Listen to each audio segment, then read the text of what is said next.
Ang pagbabalik ng Twin Towers sa Barangay Ginebra. Kilalanin ang dalawang nagtatangkarang bigman na napagsama nila Coach Tim dito sa Ginebra. Kung noon may Japet and Greg, Japet and C-Stand, ngayon naman kilalanin itong bagong Twin Towers ng Ginebra. So wag na nating patagalin pa, tara at atin ang talakayin yan. So kasalukuyang masasabi nating solid na ang lineup ngayon ng Barangay Ginebra San Miguel. Bagamat muling may isang nagkaproblema dulot nga ng injury na to lang siya namang may padating na isang big man sa katauhan nga ni Kenmark Carino. Pero speaking of big man hindi pa nga po ito nakakapaglaro, kumbaga inihahanda pa lang. So hindi nga po pala big man ang magiging role nitong si Kenmark Carino sa Barangay Ginebra, kundi isang wingman player ng Barangay Ginebra. So yan nga ang nabanggit ni Coach Tim sa isang naging update ng Inquirer.net credit po kung saan ayon nga po sa pahayag nitong si Coach Tim, we're coming with a vision of him playing as a wing, not as a big man for us. Dagdag pa nga nitong si Coach Tim we want him to be a big wing for us and that might take some time to develop him.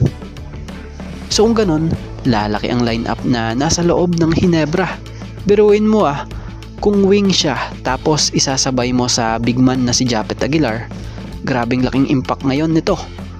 Parang muli tayong makakakita ng Twin Tower tandem dito sa Barangay Ginebra. So bagamat nasanay tayong makita si Kenmark Carino na big man or sentro ang laruan, ngayon ito pala sa Barangay Ginebra magiging isang wingman na siya. So hindi po sentro ang magiging trabaho sa Ginebra nitong si Kenmark, kundi isang wing. Panigurado, literal na magiging malaking impact ang presensya nga po nito sa Barangay Ginebra, lalo't bagay din po umano talaga yung pagiging wing sa kanya dahil sa may disente nga po itong depensa at may shooting nga rin po ito inside and outside. So panigurado, pwede rin maging advantage ng Ginebra ito kumpara sa kalabang wing. Biruin mo may taas itong 6'8", 6'9", mga ganun. So goods na goods nga ang pagkakato. So kaya naman pala may mga napapansin din tayo sa ilang ensayo nito sa Ginebra na tinetrain nga rin maging ang dribbling skills nito. So sa ngayon, mag-aantay na lamang po ng tamang oras para kay Kenmark Carino para sa kanyang pagbabalik hardcourt.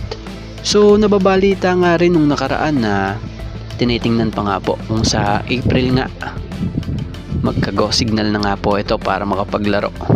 So matatandaan nga pong matagal ding panahon na hindi natin nakita sa paglalaro itong si Kenmark Carino sa terapirma noon dahil nagkaroon nga po ito ng ACL injury. Pero ngayon, nang matrade siya sa Ginebra, sa ngayon kapansin-pansin na nagka-improvement or may improvement na makikitang nakikipag-ensayo na rin ito kasama ng Ginebra.